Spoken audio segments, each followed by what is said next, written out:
Tony Kinnett. Tony Kinnett. Tony Kinnett. Tony Kinnett. Tony Kinnett. Tony Kinnett. Tony Kinnett. The host of the Tony Kinnett cast. Let's have a show. You're listening to the Tony Kinnett cast on 93 WYBC. CYTV Here on the Daily Signal. Good evening and welcome to the Tony Kinnett cast here on the Daily Signal, nationally syndicated first on 93 WIBC. Plenty to talk about. Let's get right into it. There have been a series of strikes and explosions reported along the Strait of Hormuz, a couple of port cities, as well as in Tehran. So what do these explosions look like? There's limited footage because it's night over in Tehran, just now rounding through. But a series of anti-air measures being carried out not just over Tehran proper, but a series of these particular strikes in both Tehran city proper, north of Tehran for about 40 to 50 miles, and then west of Tehran as well. So what in the world is going on? Also, reports of U.S. naval strikes. The president has now issued a statement regarding the U.S. Navy in the Strait of Hormuz. After all, he had just paused this Project Freedom in which the United States Navy was going to escort several craft through the Strait of Hormuz to kind of release some of the international trading tensions here. So what's going on? From what we understand, this all began with the Iranians firing a series of missiles and drones at both a Chinese-owned ship, which, given that China is the primary supplier of funds and munitions to Iran, a rather bizarre move. Now, the Chinese tanker, I mean, it's not like a pagoda on stilts, right? All right. I mean, it's not like a paddle boat, from the South China Sea. It looks like any other tanker. They don't have a big, huge Chinese red flag on the side of it. And the Iranians deciding, or at least faction groups inside the IRGC, not just near the port of kind of the core Strait of Hormuz port, but also along several cities, not just in Bandar Abbas, but also in Sirik, which is about 50 to 60 miles away from Bandar Abbas. They hit a Chinese tanker. And that really did not make President Xi of China super duper happy. And then as the United States was moving and finishing up an interdiction operation with an Iranian craft that was trying to go through the blockade, the Iranians, again with a series of missiles and drones, attempted to strike 3 U.S. naval craft. So first of all, the initial report from CBS citing U.S. officials, quote, American destroyers moving through the Strait of Hormuz tonight came under attack from swarms of Iranian fast boats. By this, they mean pontoons with attitude. That's really all that's left of the Iranian Navy. They have the occasional tugboat from a 1930s Disney cartoon, the kind that says toot toot and has comically large eyes and smokestack. And then, other than the riverboat Casino they're passing off as a carrier, they have a couple of bass boats. Now, not the good ones from like Mercury that you'd put on Dale Hollow in Tennessee. No, we're talking about a couple of small, long boats that the U.S. Navy loves sinking from the Caribbean to the Gulf of America. So, according to the CBS report citing unnamed U.S. officials, quote, the warships responded using 5-inch deck guns. Now, I want to make this explicitly clear for all of you kids out there at home. Nothing is better than giving our boys target practice in any body of water ever. Guys manning the 5-inch deck guns, that is something that has been a U.S. tradition since before the Second World War. And all I will say regarding that is a quote from Admiral Dewey right after World War I. Quote, the best diplomacy is delivered by a ship's cannons, not a country's courier. Beautiful stuff. Now, that brings us to what naval craft were targeted. They were 3 Navy-guided missile destroyers, the USS Truxtun, the USS Rafael Peralta, and the USS Mason. Now, according to CENTCOM, the American forces neutralized the incoming missiles and the drones. This is something that I asked former Secretary of the Navy Phelan about a couple of months ago about the anti-drone countermeasures that were being put not just onto U.S. aircraft carriers, like the George Bush, for example, but also what anti-drone measures were being put on guided missile destroyers. That is a very, very important facet of 21st century warfare. And he said that there were not just a series of retrofit drone countermeasures that were being put on some of our building program dry dock ships currently, but also the craft that are moving from the Roanoke out to the Norfolk out to the core strike groups in the Middle East had already been retrofit with several anti-drone countermeasures, and it appears that they've worked. The actual statement from U.S. Central Command in the Middle East says, and I quote, U.S. forces intercepted unprovoked Iranian attacks and responded with self-defense strikes as U.S. Navy-guided missile destroyers transited the Strait of Hormuz to the Gulf of Oman on May the 7th. U.S. Central Command eliminated inbound threats and then targeted Iranian military facilities responsible for attacking U.S. forces, including missile and drone launch sites, command and control locations, intelligence, surveillance, and reconnaissance nodes. CENTCOM does not seek escalation, but remains positioned and ready to protect American forces. So, how did the Navy respond? This is the question that in prior administrations might have been answered by a couple of days of deliberation and sending out the State Department and couriers to ask questions and talk to the UN and maybe go on The View and ask Whoopi Goldberg how she feels about it. The U.S. Navy, before the American media, knew what was happening in full, started retaliating by hitting Iranian targets. And here we see, when I've been reporting to you the details about the growing concerns of the stability of the Iranian regime, the news agencies from Iran that started delivering statements immediately began issuing contradictory statements. So first and foremost, after an initial report had come out that the strikes were happening in Tehran as well as several of the port cities along the Strait of Hormuz, two reports from Iranian sources suggested from IRIB News, that's an Iranian state media outlet, and MER, that's MEHR, that the United Arab Emirates, the UAE, had attacked Iran.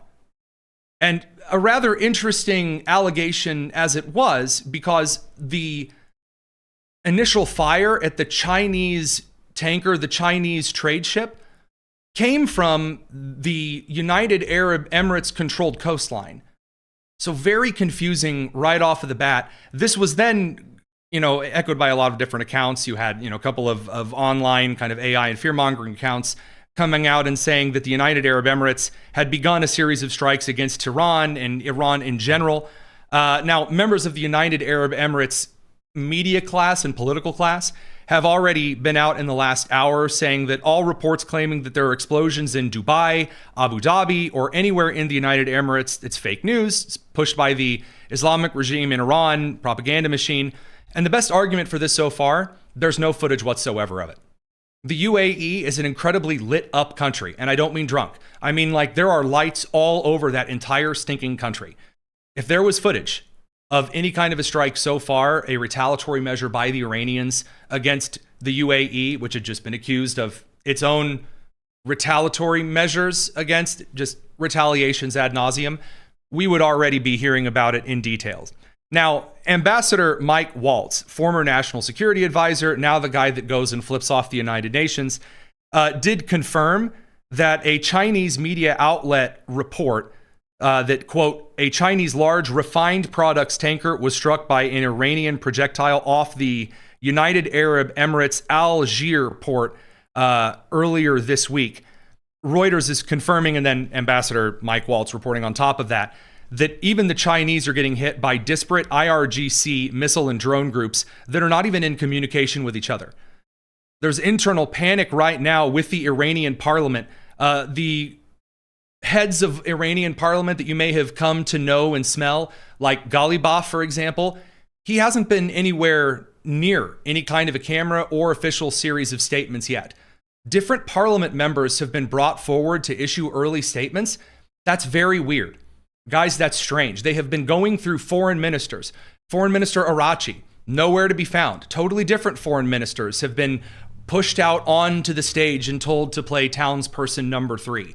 Very strange. A totally unknown to this point Iran army spokesman, so not a member of the IRGC, but a member of the official Iranian state army, said, quote, the aggressive terrorist and pirate U.S. military. Arr. violated the ceasefire by targeting an Iranian oil tanker traveling from Iran's coastal waters near Jask toward the Strait of Hormuz, as well as another vessel entering the Strait of Hormuz near the Emirati, it's the UAE, port of Fujairah. You know, the same one that the Iranians struck just a couple of days ago. Said at the same time, with the cooperation of some regional countries, they carried out air attacks on civilian areas along the coasts of Bandar Khamir, Sirik, and Keshem Island. And then the United Armed Super Duper Republic Forces of Iran immediately responded by attacking and doing significant super duper damage. Radio crew, we're going to send you off to the commercial break. Consider while we're gone the super duper damage that definitely totally occurred. While we're gone, we're going to continue on the live stream unabated. It's the Tony Kinnett Cast here on the Daily Signal. Now, the radio crew's gone. Let's continue. What does this mean? What I've read to you so far are just a couple of the statements from Iranian media and spokesmen. Totally different, disparate with each other. The Iranian media is literally changing their statements as we are here on the air. Al Jazeera, which is an Islamic network, is also flipping and reporting totally different stuff regarding what the United States or the UAE or maybe even the Saudis are or aren't doing at the moment. Reuters is suggesting at this moment that the U.S. has targeted Iraqi oil official and militias with a series of sanctions, while fighter jets are reported over eastern Iraq. So quite a lot of things going on. What has the President of the United States reported? So he released a large statement a couple of minutes ago in which he says, I want to make sure I actually get this statement pulled up here. Before he made this statement, he told Rachel Scott of ABC, says, President Trump tells me in a phone call that the retaliatory attacks against Iran are just a, quote, love tap. When I asked if it means the ceasefire is over, he said, quote, no, the ceasefire is still going and it is in effect, end quote. A couple of minutes later, then the President of the United States responded with this, and it is a hulk of a paragraph. 3 world-class American destroyers just transited very successfully out of the Strait of Hormuz under fire. There was no damage done to the 3 destroyers, but great damage done to the Iranian attackers. They were completely destroyed, along with numerous small boats which are being used to take the place of their fully decapitated navy. These boats went to the bottom of the sea with Sebastian, quote, quickly and efficiently. Missiles were shot at our destroyers and were easily knocked down. Likewise, drones came and were incinerated while in the air. I do appreciate how he describes this. It sounds like first they hit us with planes, and then they hit us with trains, and then automobiles. Something about that is funny. He says, they dropped ever so beautifully down to the ocean, very much like a butterfly dropping to its grave. The poetry of the President of the United States, ladies and gentlemen. Quote, they are led by lunatics, in all caps. And if they had the chance to use a nuclear weapon, they would do it without question, but they'll never have the opportunity. And just like we knocked them out again today, we will knock them down a lot harder and more violently in the future if they don't get their little deal signed fast. And then he called the naval blockade a wall of steel. So, what's going on right now? Those were the statements. That was the lead up. Where are we at presently? Well, I love citing this statistic. According to a lot of the kind of AI and tech tools that are watching pizza restaurants near the Pentagon, citing Pentagon Pizza Watch, We the Pizza, a mile from the Pentagon, is experiencing a 206% spike in activity. Papa John's Pizza, better ingredients, better missiles. Papa John's, the Pentagon. 2.3 miles away, reports a spike at 149%. Essentially, there are a series of trackers that keep an eye on pizza restaurants near the Pentagon. And when they start spiking in activity, it means it's going to be a long night. There's a lot of prior stuff with that. Hegseth has mentioned that he has occasionally ordered bulk pizza orders to throw people off. I think there is probably a lot of activity in the Pentagon right now because Egypt has just deployed a number of fighter jets to the United Arab Emirates to strengthen the country's defenses. As a reminder, in the last couple of days, the Secretary of War, Pete Hegseth, has announced a red, white, and blue dome, no longer relying on Israeli kind of Iron Dome technology in the region. Now the United States is using the UAE as its own, much closer to Iran, Israel, to station defense. And right around that time, the UAE also left OPEC.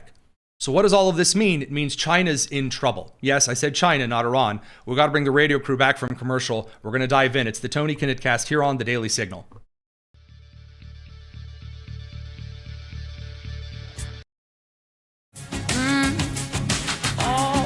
This is the Tony Kinnett Cast on 93 WIBC. Come be the man I need. Tell me you got something. All right, so if Iran is currently experiencing a love tap from United States strikes from some of the U.S. Air Force and, of course, the excellent pilots in the U.S. Navy, as well as the 5-inch guns, reminding coastlines that Navy guys really like seeing things blow up. What's going on with the United Arab Emirates in the U.S.? So if the UAE has left OPEC, that's going to bring oil prices remarkably down. If the UAE becomes the United States outpost to maintain control over the Strait of Hormuz, not only does this essentially starve out the Iranian regime, who some estimates came out earlier today saying, oh, the Iranian regime can totally last 4 to 5 days. If they just light one candle on the menorah, the oil's just going to last forever. No.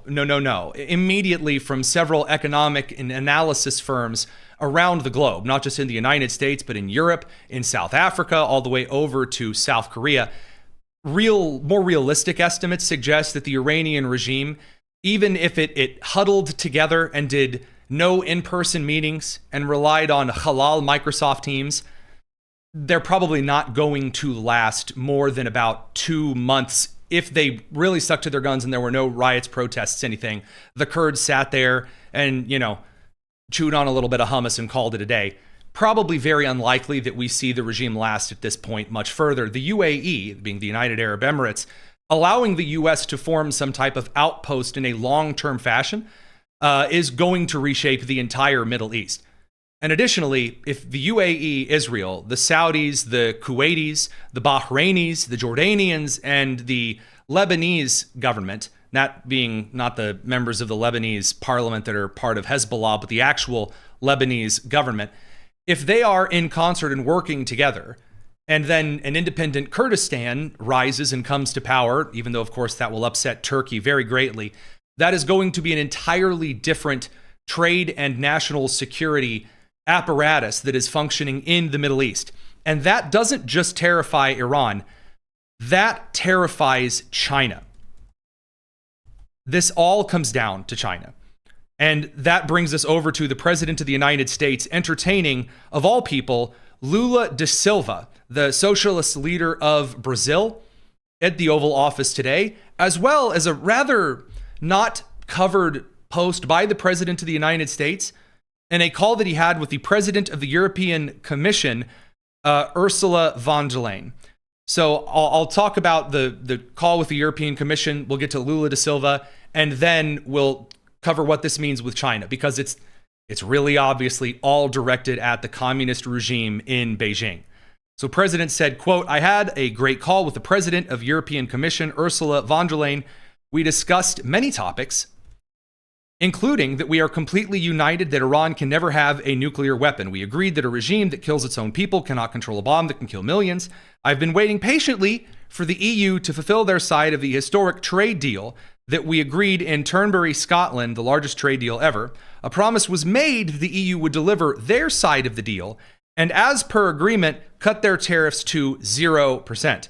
I agreed to give her until our country's 250th birthday, or, unfortunately, their tariffs would immediately jump to much higher levels. Thank you for your attention to this matter, President Donald Trump."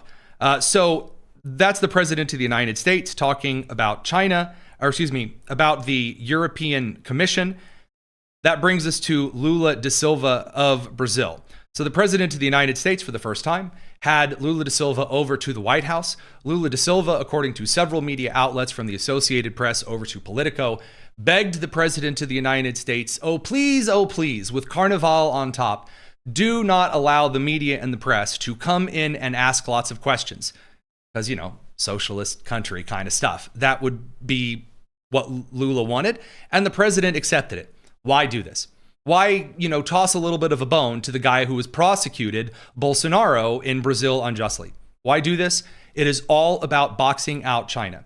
If the United States is able to control the trade from the places that it has in the United Arab Emirates in exchange for defensive operations through the red, white, and blue dome, if the United States, which it already has through Secretary of State Marco Rubio, is able to keep the Chinese Belt and Road Initiative out of Panama, if the United States is able to keep the Chinese boxed out of the South American soybean market in Argentina, and if the United States is, last but not least, able to keep the Chinese government out of the more BRICS alliance friendly environment in South America for international trade, the Chinese hegemony, pseudo hegemony that has been hoped for and prayed for by the far left and on the international stage by Cuba and Venezuela and Iran and Russia and China doesn't come to pass.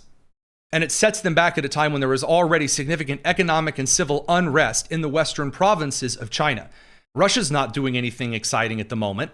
Again, the Iranian ministry went up to Moscow and said, please, oh please, help us out. Will you ship us some supplies? Will you sail the great Russian fleet through the Strait of Hormuz and beat the US blockade? And Putin had a kind of flashback from when he was just a wee lad and remembering the tales told to him about the Cuban Missile Crisis. And John F. Kennedy saying those famous words, the Russian Navy can go screw itself. That kind of a thing. Yeah, they didn't send anyone. Instead, Putin said, we wish you best of luck and nice, finest vodka and caviar, and sent the foreign ministry back to Tehran. So Russia's not doing anything. If China's boxed out of the entire global economy, they can't block off the Strait of Malacca, they can't block off the Strait of Hormuz through Iran, they're also getting ready to lose Cuba. They are getting ready to lose Cuba. Secretary Marco Rubio announced today a new series of sanctions. These sanctions, he said, demonstrate that the Trump administration will not stand by while Cuba's communist regime threatens our national security in our hemisphere, and we will continue to take action until the regime takes all necessary political and economic reforms. This comes in the middle of two things. Thing number one is that the Trump administration is reportedly already beginning investigations into Representative Pramila Jayapal for statements that she made in which she indicated she had been in conversations with the ambassador of Estados Unidos de Mexico, as well as several other countries, to circumvent the U.S. blockade, the embargo on the Cuban island. And as Pramila Jayapal put it, who despises oil in the United States but wants oil to flow to the Cuban communist regime, again, to the benefit of China via the harassment of the United States operations in the Western Hemisphere, if Trump gets the Don Roe doctrine moving, if China is boxed out, then Japan and South Korea are way more likely to develop economically on the international stage, so is Taiwan. We're able to facilitate manufacturing dominance here at home. It makes the Chinese AI race much more difficult for the communists to realize. And most importantly, it allows conservative movements around the world that are based on the natural rights of man to flourish. That allows the toppling of communist regimes. And the legacy of up against the wall comrade comes to a close. And not soon enough. So that brings us over to since we've started the show, redacted list of new rules from Iran regarding, it's essentially a cheap Microsoft Excel document, a little spreadsheet that says, from now on, if you're going to pass the Strait of Hormuz, paying in crypto, it's over, it's done. No more paying in goat coin or whatever. Now you have to fill out the PGSA applicant form. Now, I don't have this loaded into the B-roll, but I mean, look at this thing. This thing's hideous. I've seen Post-it notes from my toddler that are far more impressive on a diplomatic stage. So you have to announce your request date, the name of your vessel, any previous names, super duper special numbers, the weight of your captain, when was the last time that you ate before returning to the pool, destination country, registered owner, technical operator. I mean, if you're doing any 3-hour tours, if you're going to the PGA next year, best of luck to them. I don't know how do trade ships come with fax machines these days? Is AOL giving 30 free hours along with every form given to it's not going well. Like I said, this has already been taken down. Radio crew, we're going to send you over to the commercial. Before you're back, I need you to fax me over where you're listening from, as well as the last time that you urinated to the west. It's the Tony Kinnett Cast here on the Daily Signal. Now, this brings us over to the president's finality, kind of on the Lula da Silva meeting, this post, and then we're going to move on to some of the other big news in the country. So, the president says, quote, concluding my meeting with Luiz Inácio Lula da Silva. Beautiful. The very dynamic president of Brazil. We discussed many topics, including trade and specifically tariffs. The meeting went very well. Our representatives, that would probably be Ambassador Greer, are scheduled to get together to discuss certain key elements. Additional meetings will be scheduled over the coming months as necessary. Again, China's not exactly having a good day watching all of its former allies that were supposed to cut the U.S. off from everything. That's not happening. So on the home front here, how is the Trump administration doing? Because we're heading for a major low propensity election. And this is really where we get down to some of the most bizarre midterm news events that I've seen in a very long time. So one of the front runners for the Democratic Party, Miss super duper 5-term ultimate undefeated, she's going to be around forever, Charlotte, North Carolina Mayor Vi Lyles, Democrat up-and-comer in the party. She was amazing. She had a 51% approval rating in 2019. Wow, I mean, she's going to be around forever. Well, it just so happens, no, not the case at all. You recall that on the Charlotte Light Rail, that Irina Zarutska was murdered by a disgusting criminal who had been released from prison multiple times. Kyle, how many times had that guy been released from prison? Over a dozen. I mean, disgusting stuff. And then Vi Lyles took to the stage and said that, well, I mean, sure, we really don't like murder, but what was I supposed to do? Ma'am, you're in charge of the police department for bleeping Charlotte. And after that event, and justifiably so, her approval rating went from 51% down to 21%. And then from 21% to her office refusing to accept any or providing any information on internal polling from that point forward. Again, this was the lady who was going to run 4, 5, 6 times forever. Possibly even a future contender for the governor of North Carolina, or maybe a possible Senate candidate. We all know the Senate is just one hop, skip, and a jump away from running for the White House. She has now announced her resignation. So according to the Charlotte Observer, Charlotte Mayor Vi Lyles sent shockwaves through the city Thursday as she announced plans to resign from office next month. The 5-term Democrat said that she'll leave office on June 30th, less than halfway through her latest term, and added she's not running for mayor in 2027. Now, after getting through the serving as Charlotte's mayor has been the honor of my life, she talks about investing and strengthening and navigating, like basic corporate garbage words that are usually out of really embarrassing book clubs. She essentially says she's leaving to spend time with her grandchildren. And as in all things in politics, I'm sure there will be speculation as to why I'm making this decision now. Simply put, I'm going to spend time with my grandchildren. I've missed some moments with them, and I intend not to miss any more. Oh, no. This is a growing trend over on the Democratic Party side, because while you're seeing Republicans not do so well in a lot of midterm election stuff so far, you should be seeing major double-digit leads on congressional and local races. Yeah, not so much. We're going to talk about that, and that all comes down, believe it or not, to Tennessee. Don't go anywhere. Tony Kinnett Cast here on the Daily Signal.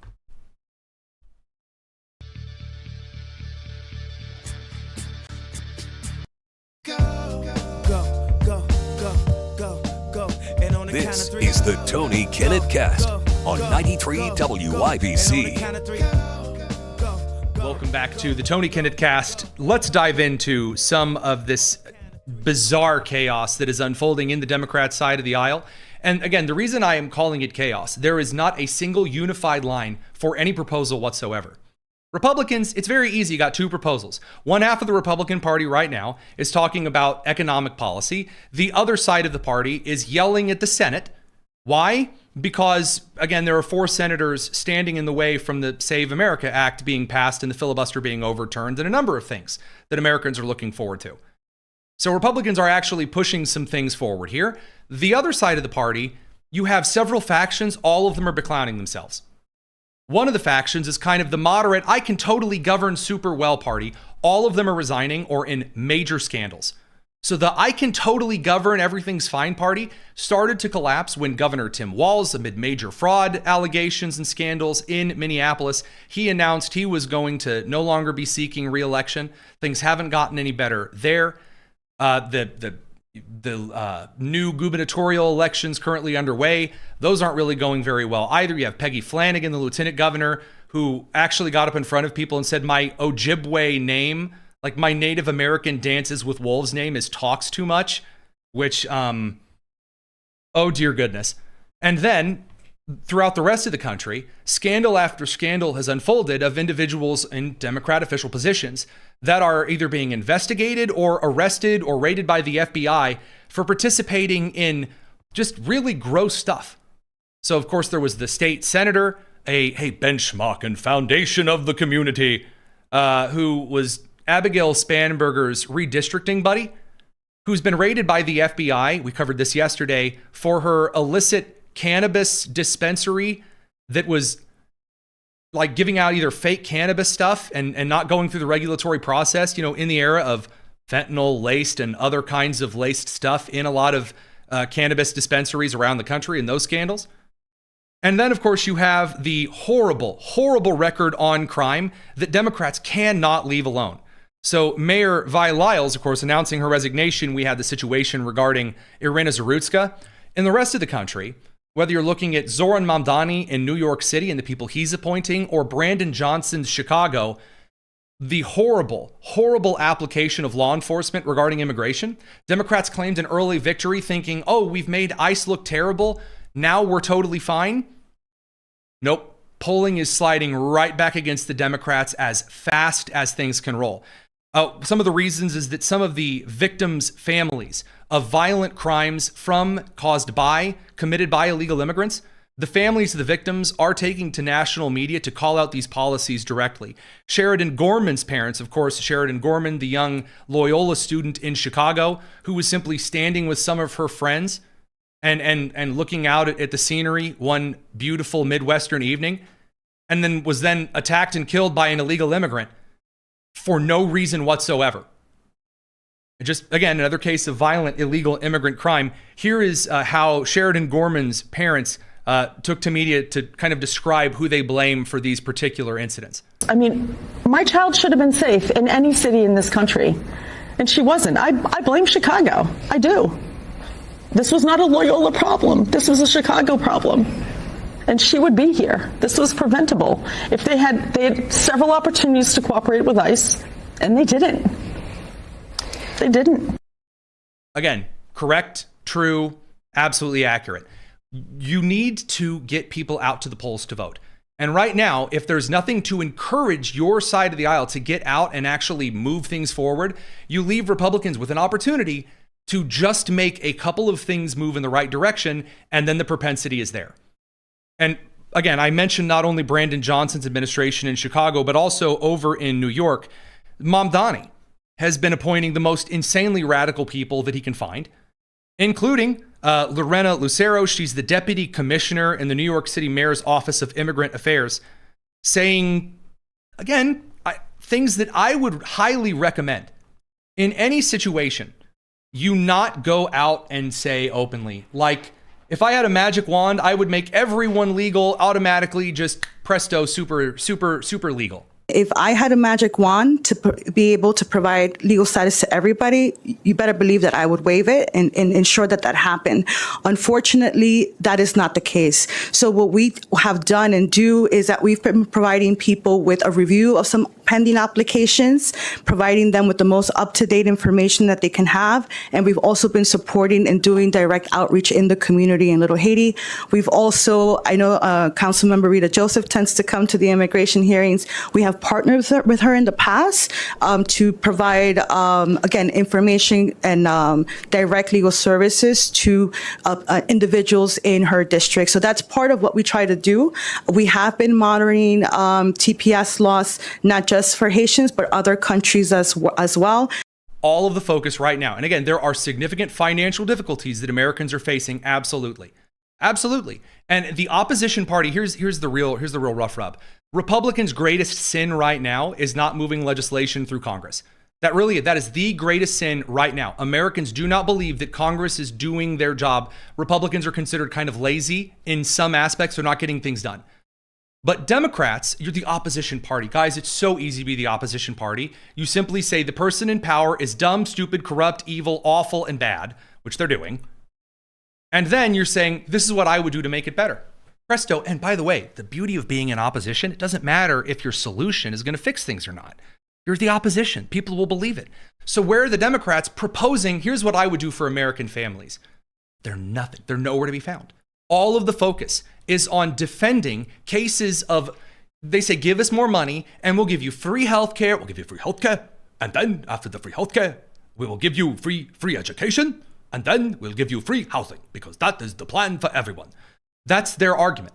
But then what do you see? Scandal after scandal after scandal after scandal of all of this state and federal funding and local funding, in New York City's case, going to illegal immigrants, going to those who are committing fraud in the system, whether they're foreign trucking, commercial driver's license companies that are in the same buildings as the home care organizations that obviously Luke Rosiak's been talking about, our own Mehet Cook at the Daily Signal was talking about earlier in January. This kind of stuff is truly, truly disgusting. And then the Democrats come out and they just say, oh yeah, we're focused on this. Oh yeah, we like this, it's good. In fact, if you ask them openly, should illegal immigrants be allowed to vote? Debate from the Los Angeles mayoral race, ladies and gentlemen. Oh, that's never happened before. Let me try that one more time. Amazing, the ghost clip. Several of the Democratic candidates, as well as the lone independent that is currently running to fight in the Los Angeles mayoral race, got into a debate and were asked, should illegal immigrants be allowed to vote in local elections? Pratt said no. He's the independent running. Bass said it depends. Bass said it depends. And then Rahman said it depends. So not even a straight answer, right down the barrel, super easy. Hey, here you go. Answer, quick policy, quick answers, that kind of a thing. Instead, we got really goofy garbage. It depends stuff. Voters don't want it. They're not looking for it. Even in the big cities, Democrat voters are not looking for everyone but them to be given that kind of treatment. They're just not. They're not looking for it. Actually, we do have that clip ready to roll here. Here you go. This is a yes or no question and answer. So there's an LA council member. He wants voters to decide. He is saying that non-citizens, should they be allowed to vote in local elections? Is this a yes or no, Mr. Pratt? No. Mayor Bass? It depends. It's not a yes or no. Depends on what? Well, first of all, when you say non-citizens, it doesn't mean they're here illegal. It doesn't mean they're undocumented. They could have green cards. They could be here perfectly legal. And there's a lot of states and cities that do that on very, very local elections. But again, that's wild because they are a citizen of, what is, Steve, another country. This ain't gonna fly. Radio crew will catch you guys on the other side of the commercial break. It's the Tony Kinnett Cast. We have to see what the councilman is proposing. Councilmember Bremen. Yeah, I would say, again, it does depend. In other places, school boards have non-citizens yes or no? who vote Mr. Fred, I have a question for you. You told NBC News. So check this out. Real cool thing here, just kind of a neat tip here. Serving in the government is a privilege because you are to serve the citizens of the United States. You take an oath of office no matter where you are, no matter what office it is, whether it's dog catcher or president of these United States. And when you take that office, that oath, you are to defend the Constitution written to govern American citizens. The U.S. Constitution does not govern the affairs and the taxations and the levies of service of foreign immigrants who are not yet citizens of the United States, nor migrants nor tourists. Guys, this matters. This is very basic educational function here, because as a citizen, not only do you have a list of privileges that you enjoy, but also a list of responsibilities, things that you have to pony up for if things get rough, things that give you a leg up from the rest of the world on.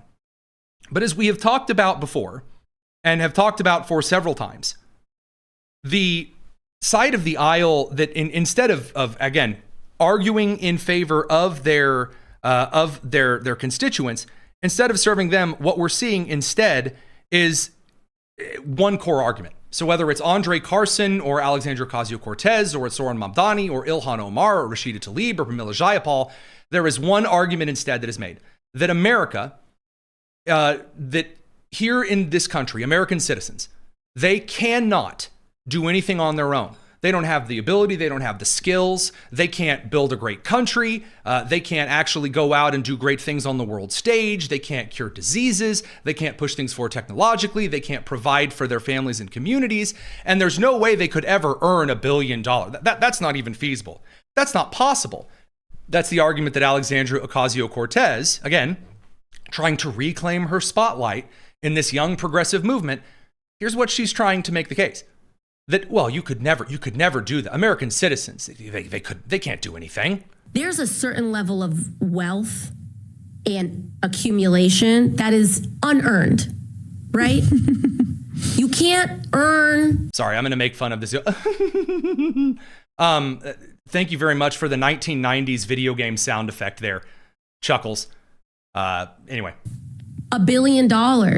That's right. You just can't earn that. That's exactly correct. You can. You guys, you can earn $1 billion. You can. There are people who have done so. I don't know how to tell you this, but those who were the wealthiest of the wealthy in like the late 1800s, early 1900s, all of their descendants currently are not super duper alley-ooper wealthy and everyone else is poor. The majority of large wealth holders in this country are in either the first or second generation of said ownership. In the billionaire class, it is in either the first or second generation ownership. It's just the objective data. And saying no one could earn that, again, this idea that individualism is bad. It's just not, it's not going to fly. We got to bring the Raider crew back from commercial. Don't go anywhere. It's the Tony Kinnett Cast here on the Daily Signal.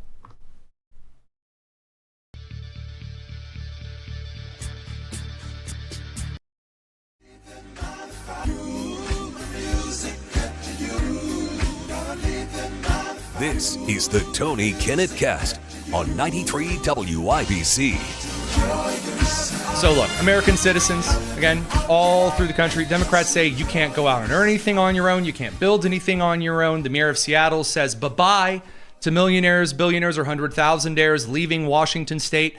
You've got Zoran Mamdani, saying, well, we'll just tax everybody to hell and gone, and who cares if we're out of money every 2 months? You have mayors and governors that are resigning because they're doing such a terrible job of governing over on the left. So what's going to be the driving motivation here? It's the second half of the argument. The second half of the argument is American citizens can do nothing. So what we need is collectivism from the Somalis and the Muslim communities from around the world and the immigration station to come in and fix the country through the warmth of collectivism. That is the argument that is being made. And again, please do not take my word for it. Here is Alexandria Ocasio-Cortez saying exactly that. There are very few real archetypes of, in my opinion, truly what America is all about. I think about the civil rights and voting rights movement and how Black Americans really created democracy in this country. Right. That's exactly right. How Black Americans created democracy in this country. Okay. this is, again, the idea is that Americans never did anything. It was only those who were brought here, dragged here. Again, if you were an American who is white, then you've never done anything ever. In fact, you're the worst part of the entire country. I will remind you that it is the Union Army, which was not just the cast members of the movie Glory. No, it was a lot of white Northerners that went and fought the Civil War. That it was the abolition movement that included, by the way, a lot of evangelicals throughout the entire country that did absolutely everything to ensure and defend civil rights in this country. And yet, never a slight moment or not, it is all white people bad, and you need to be saved by collectivism and just unfettered mass migration. They literally made something from nothing. It is just beyond me.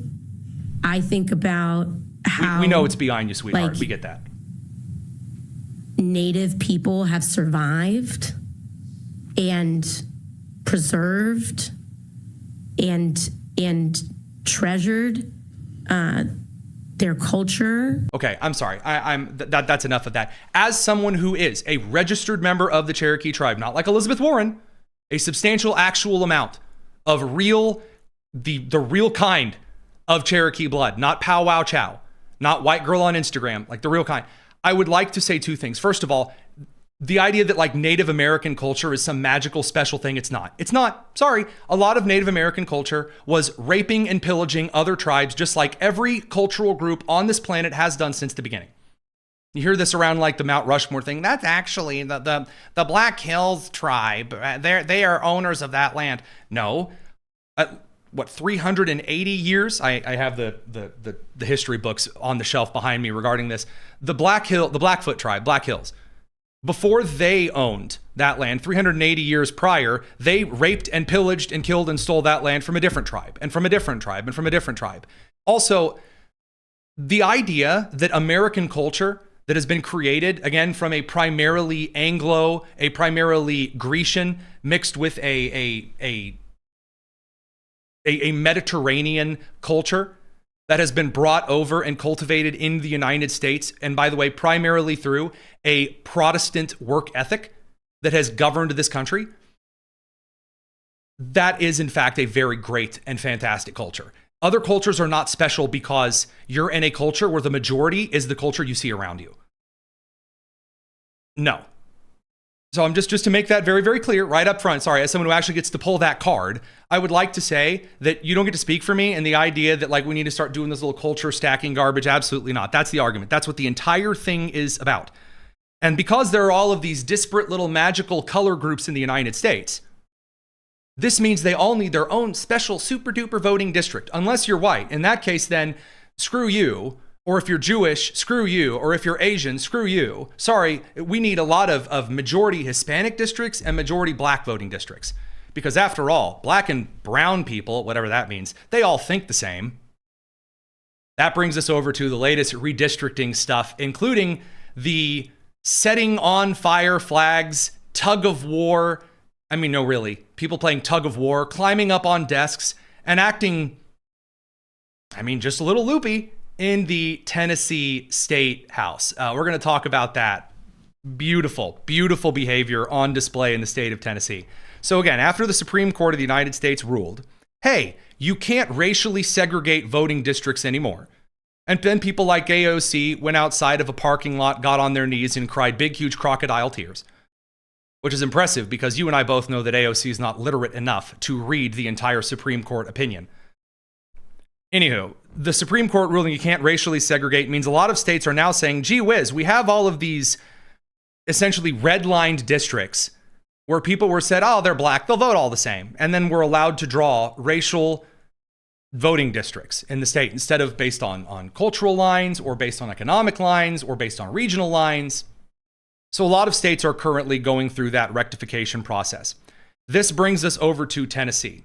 As you might recall, Tennessee, as of yesterday, had all but one of its districts red. The blue district that you see, if you're on the live stream, sorry for those on the radio, this is a great time to hop over to youtube.com/dailysignal and catch the show live with us. the little over there, the Memphis pocket, that being the blue. Well, Governor Bill Lee, friend of the show, signed into office today. The bill passed by the House and the Senate, and now Tennessee is going to be redistricted into an all red map that you see on the bottom. And this made a lot of those on the left very, very, very, very upset. So first and foremost, one Democrat state Senate decided now is the time to climb up on the desk and start yelling and shouting and carrying on.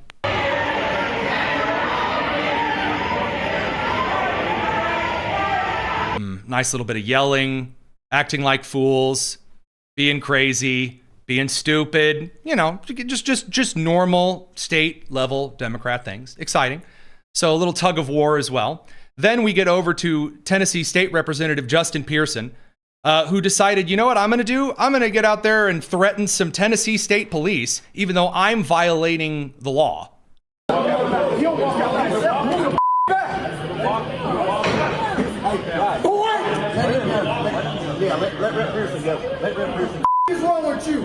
Now, as a reminder, if a black man calls a white man boy, it is fine. If a white man calls a black man boy, the SPLC will either fund the rally for your defense or send the cops to your house.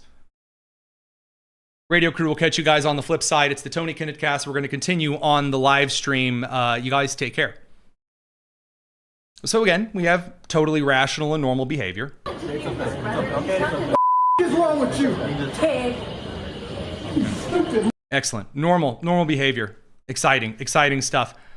We had the usual rally style nonsense screaming, no means no, which, I mean, good to see him getting out there and protesting former Representative Eric Swalwell.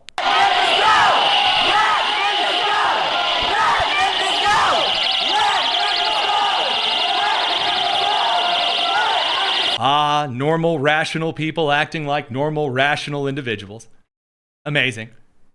And by the way, in the meantime of all of this, Barack Obama was going on a big interview talking about how we need to return to calm, rational nonsense, as though he didn't gaslight and encourage every single little bit of this. But that's not all. Then you had State Representative Justin Jones. He got out and just set fire to a printer paper Confederate flag, like the Confederate battle flag or something. Just performative nonsense to the max. Here you go. Stunning. Brave. And of course, you have a bunch of fat, middle-aged white women. I'm sorry, was that uncouth? You have a bunch of fat, middle-aged white women on the left that are cheering him on. Yes, he's brave. My family won't talk to me. Like that kind of crap.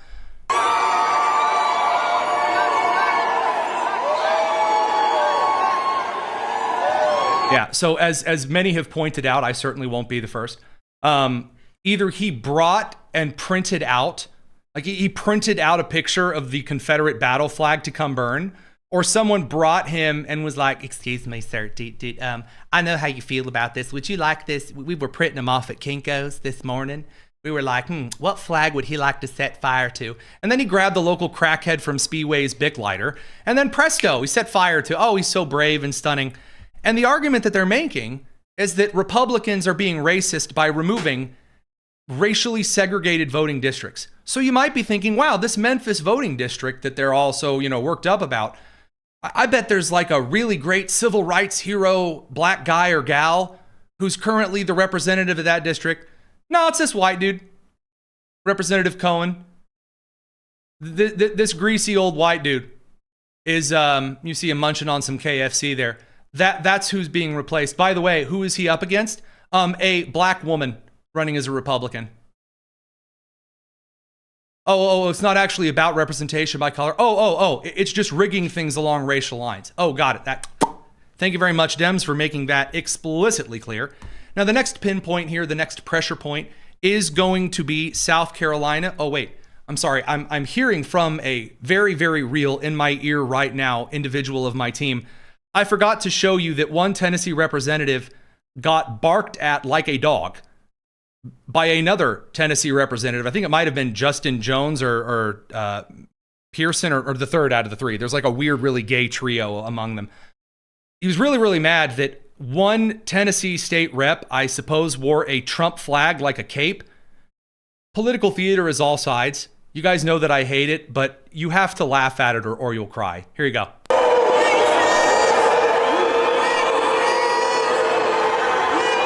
So you have Captain Dreads here. He's got his blue blazer on, and I can't help but notice that the man should probably be wearing a 44 or 46, and the lady at the counter gave him a 38. He's wearing Pee Wee Herman's blazer. The thing is buttoned up tighter than a bouncer at the night at the Roxbury. Anyway, the last time I saw a blazer that small, it was on Will Ferrell, and he was bobbing his head to the left while they sang "What Is Love." Okay, and of course they're all chanting "racist." Yeah. How dare you give the black woman a better chance of winning the election than the greasy old white dude munching KFC? How dare you? They're just screaming and angry. Just, the left-wing Karens, that kind of a thing. Now, again, the next pressure point is going to be South Carolina. There are some Republican state senators who are moving a little bit faster now that they saw what the Turning Point USA coalition did in Indiana, which, again, as a reminder, by percentage, was the most incumbents removed in a primary in over 50 years. So South Carolina, there are currently 6 Republican districts, 1 Democrat district. The Republican Democrat district for Jim Clyburn is really racially gerrymandered. I mean, yee-haw, redlining, Batman. Oh boy. That is likely also to be scooted out, so Republicans gain a full district there. Don't want to get too speculative there because there are some very old, obstinate Republicans. I know what a surprise. I too am quite shocked by such things.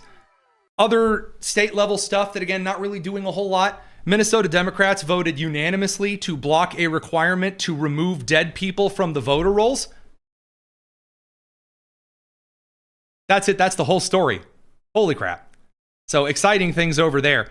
Now that brings us over to the national level stuff, because before we get over to actually what Republicans can do kind of in the flip here, because they do need a little bit of juice. They need a little caffeine. Put a little Cafe Bustelo in their coffee mug, or if they'd like to sponsor me, Celsius, come on. Sponsor your boy now. Anyway, if Republicans are just kind of waiting to decide they want to get out and win an election, then what do we have in the meantime? Well, we have Kamala Harris, who is hitting Nevada. Yeah, that's right. Break out the Tinder app, ladies and gentlemen. Kamala Harris is getting into Nevada. Yippee. The joy cometh in the morning. So when Kamala Harris wasn't getting drunk at the casino, she was trying to float a new idea, because Kamala Harris does not believe that she lost the 2024 presidential election because she was awful. By the way, her expected chances of winning now, kind of some of the mediocre polls, B and C rated polls, just to be transparent with you, we're putting her at between 8 and 10% in the primary right now. It's a very crowded primary of losers. Anyway, Kamala Harris is now demanding that the DNC, the Democratic National Committee, release their autopsy of the 2024 election, because she doesn't believe this autopsy says that she lost because she was awful. She believes the autopsy says that Kamala was too black and womanly. That seems to be the argument that is being made by Kamala, according to NBC News. So what is the head of the DNC? What does Ken Martin say about releasing the autopsy they did internally of the election in 2024? Now, Adam Wren over at Politico has reported on this previously, because there was a group of more moderate Democrats in Virginia that tried to meet right after the 2024 election and say, hey, maybe we should not be slamming God and guns and pro-lifers all the time. And the DNC disavowed them, according to that Politico report. Well, Ken Martin was asked by the Obama bros about why he hasn't released the autopsy. This was right at the end of April last week. Here was Ken Martin's response to that, and I think the question included. I want to start with the 2024 autopsy, which you call an after-action review.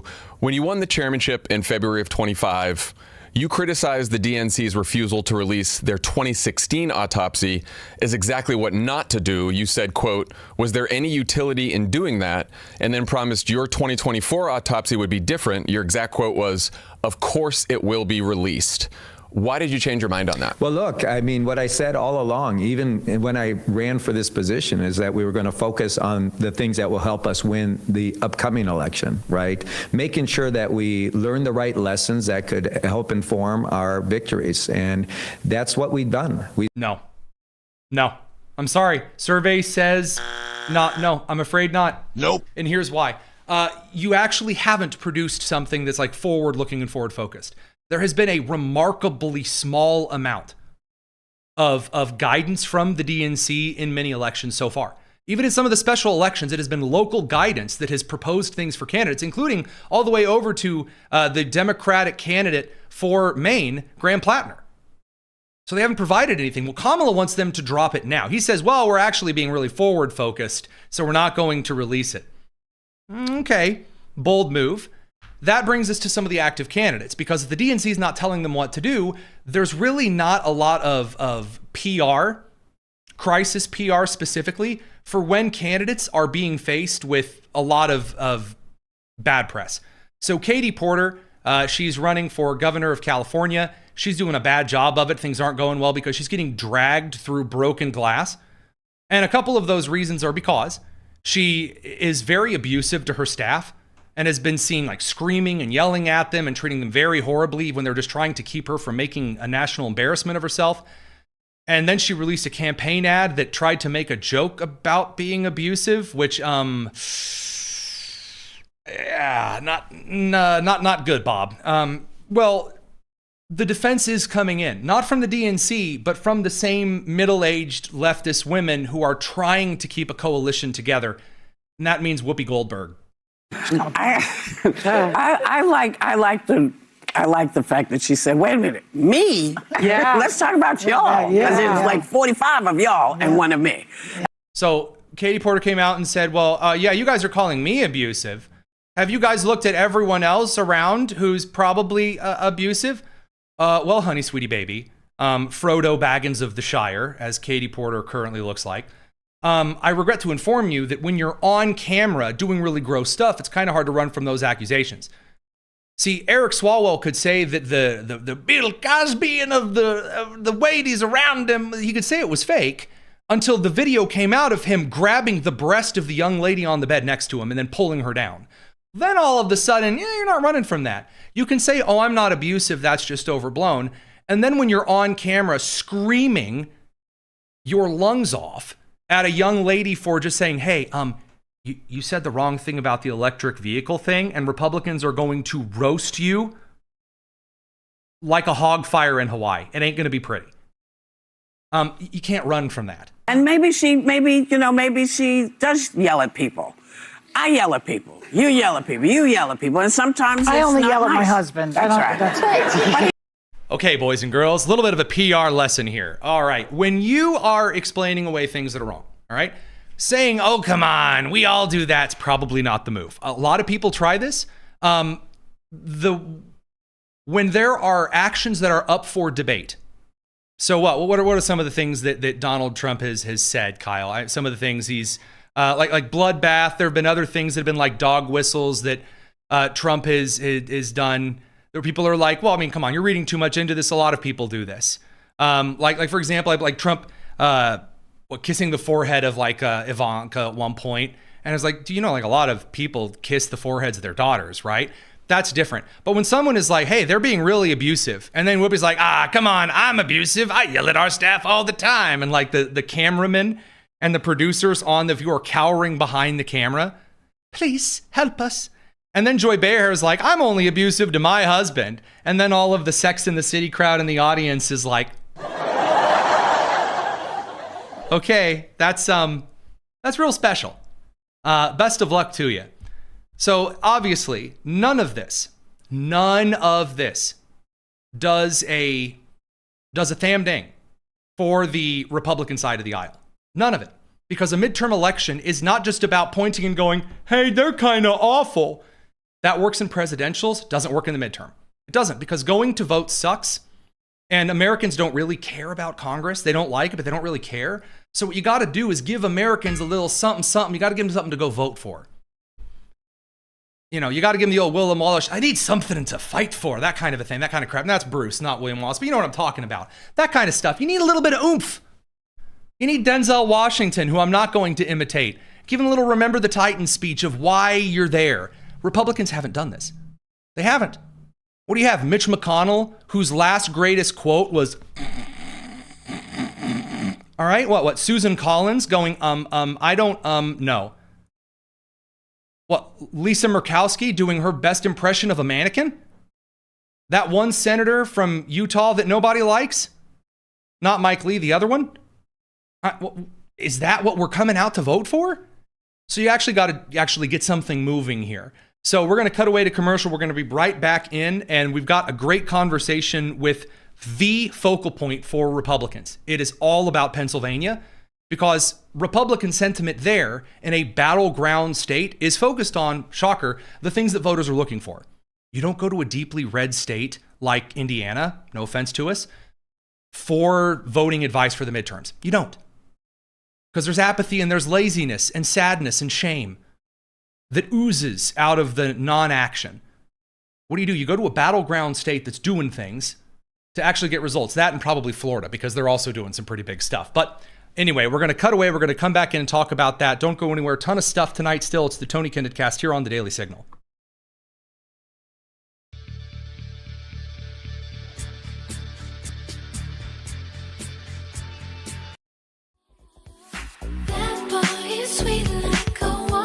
This is the Tony Kinnett Cast on 93 WIBC. Welcome back to the Tony Kinnett Cast. Great to be joined by Matt Briette. A lot of conversation regarding Pennsylvania, a lot of conversation regarding the midterms. I've talked endlessly ad nauseum about the importance of, Senator Dave McCormick and Senator John Fetterman, though on different sides of the aisle, agreeing on quite a bit that makes Pennsylvania a very interesting place for the country. We talk about the cultural side of things. We don't often get a chance to dive into the whole economic frame of things. So, Matt, very glad you're able to join us today. Hey, great to be with you, Tony. Thanks for having me on. So I know you've got a new book called You've Got to Win Pennsylvania. Obviously, that's a catch-all for me, but it's a call for entrepreneurs to get involved in saving the country. Give us a bit of a detail here. Well, yes, look, Pennsylvania is the fifth largest state, the biggest swing state in the country. It is constantly a battleground state where the control of the country is determined. Look, if the Democrats, their political math requires them to capture Pennsylvania, if they don't get Pennsylvania, they have to capture 4 to 5 other battleground states. So the left has been flooding us with money election cycle after election cycle, because they know if they capture the state, they can control the country. I mean, you just look at Virginia, what's happened there. Once they got a Democrat trifecta, they redrew their congressional lines from a 6-5 Democrat majority to what will likely be a 10-1. That same thing could play out here in Pennsylvania. And in these midterms coming up, there are 4 congressional seats. The largest number of the Democrats' red to blue campaign. So we're a battleground state in congressional years or off years and in presidential years.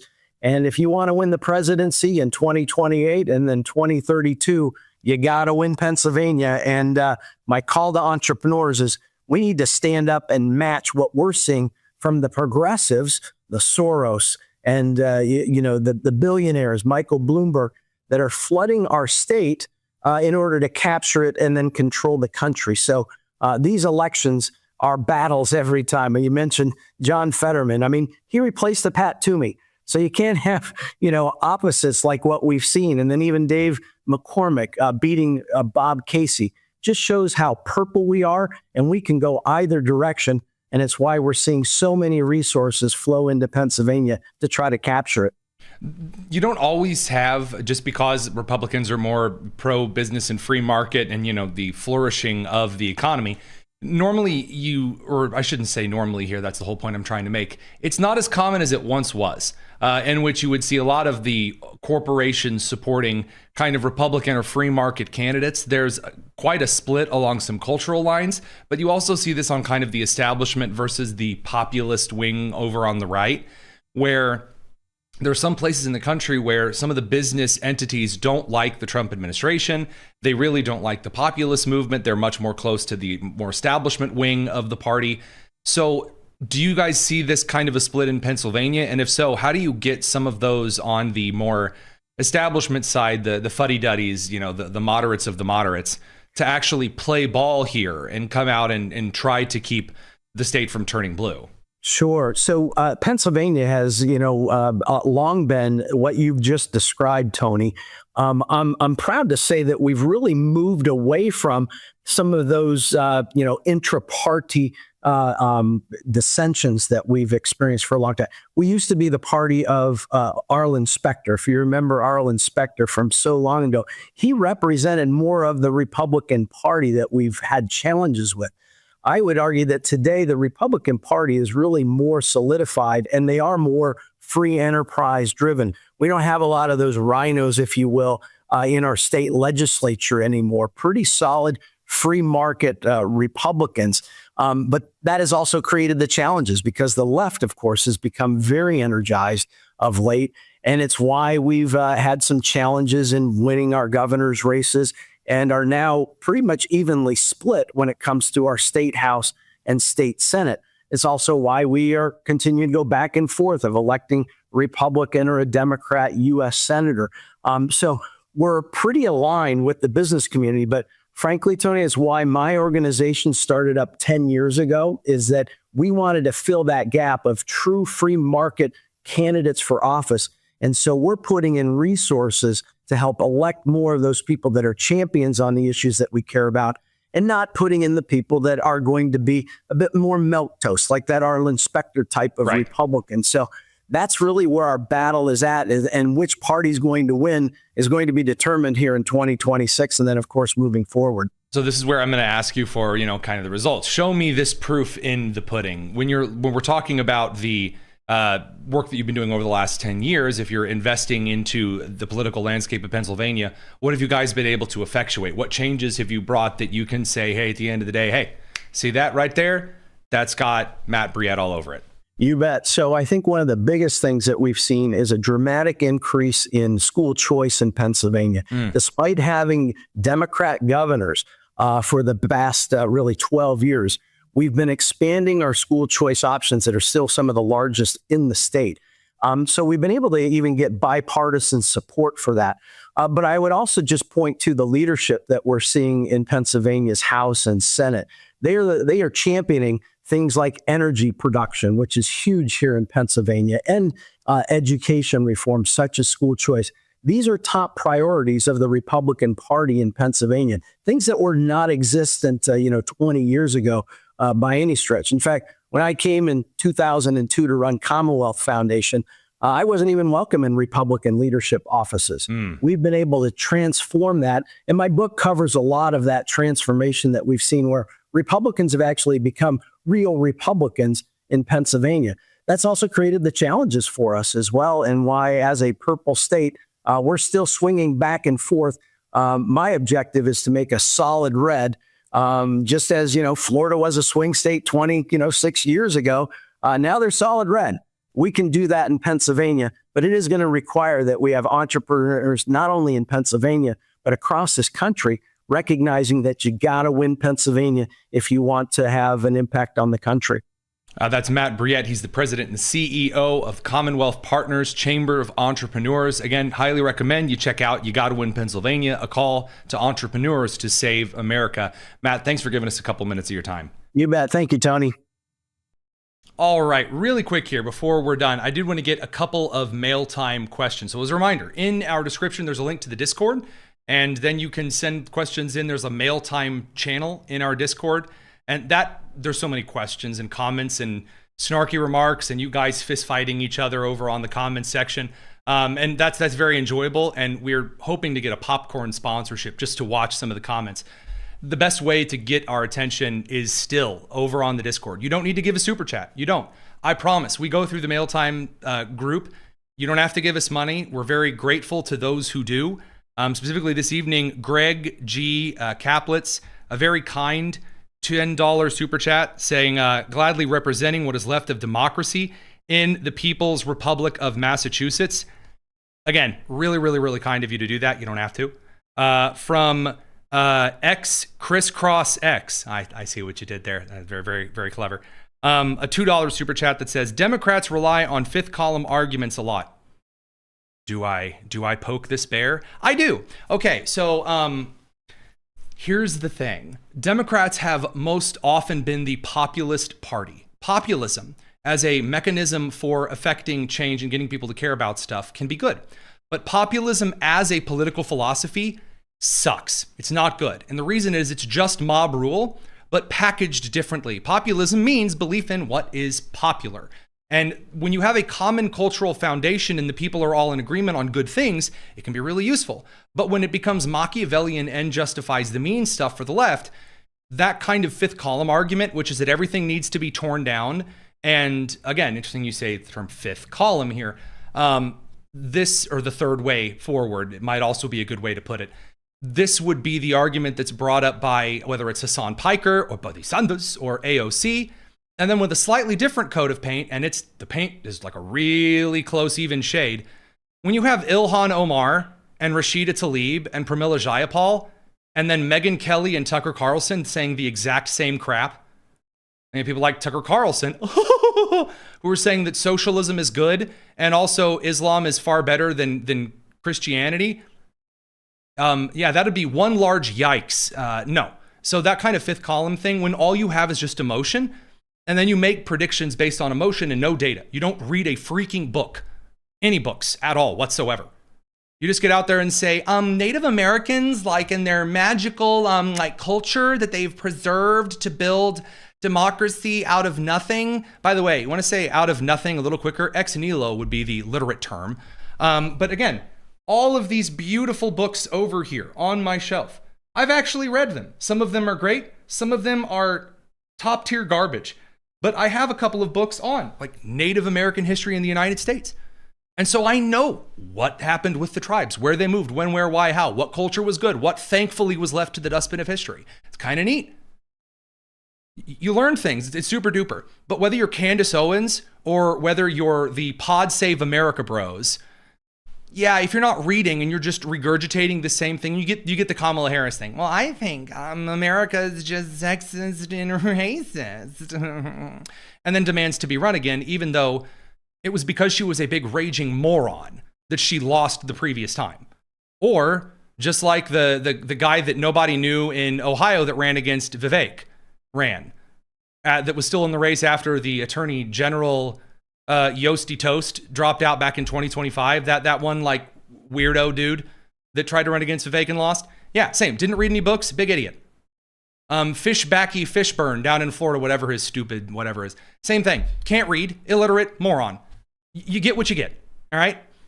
Tennessee House Democrats ranting and raving and screaming and spitting and setting fire to printer paper today. Oh, stunning and brave. Same thing. Can't read. Illiterate. Retarded. You get what you get. And so that's why they're always fifth column. The emptiest semi-truck makes the most noise rattling down the highway, as a professor of mine at Maranatha, the great Brian Traynor, once said. So that said, one mail time question before we wrap it up tonight. Mail time. Mail time. Mail time. Mail time. On the Tony Kinnett Cast. All right. Ladies and gentlemen, and those awkward kids that claim to be in between. Here we go. One great question this evening from Jay Usk. He says, Tony, please help explain to me what we need to worry about regarding our troops in the Suez Canal. Now, this set off a moment where I hiccuped reading this because I wasn't aware that we had any troops in the Suez Canal. That would be the magical point between the Arabian Peninsula, Egypt, and the Mediterranean. And the Suez Canal, we really haven't been extremely engrossed with since the Eisenhower administration. But again, that's another tale for another time. Are we going to be deploying any? That is a major world trade choke point. Are the Egyptians or the Israelis or the Botswanians going to be cutting that off anytime soon? No. Nope. China doesn't really like the Suez Canal for a number of reasons. There's not much they can really do about it.